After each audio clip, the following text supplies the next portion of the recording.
And now to Ferguson, Missouri, and another story the White House and Justice Department will be watching closely. Ferguson on the edge this morning as the grand jury could decide at any moment whether to indict Officer Darren Wilson in the shooting of Michael Brown. As that decision looms, this afternoon a rally will be held in support of Ferguson Police Chief Thomas Jackson. At the same time, a rally will be held in support of Michael Brown. This all comes as protesters are gearing up and strategizing for whatever decision the grand jury hands down. MSNBC's Tremaine Lee has this report.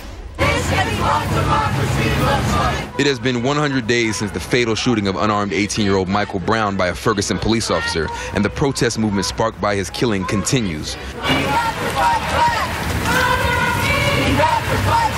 More than 100 protesters staged what they described as a die-in on Sunday, blocking traffic on city streets dampened by a late fall snowstorm. It's been 100 days and we've gotten more organized. You give us another reason, we'll just get more organized. Protesters are preparing daily in anticipation of a grand jury decision to indict or not indict Officer Darren Wilson in Brown's death.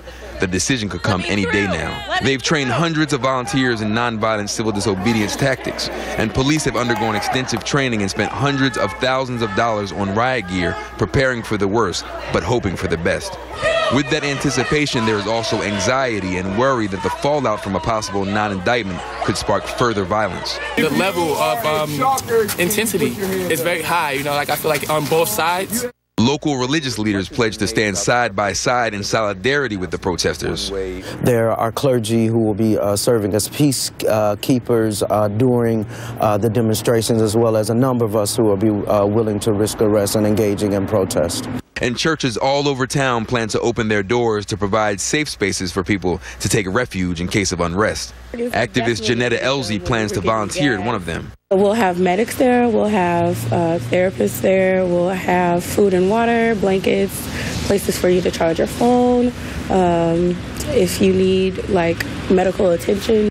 Are you concerned for the safety of folks who might go out there, again, to express themselves one way or the other if there's a non-indictment? We're deeply concerned when the police department and policing agencies have purchased, $250,000 in militarized weaponry to be brought to bear on poor black youth for the world to see.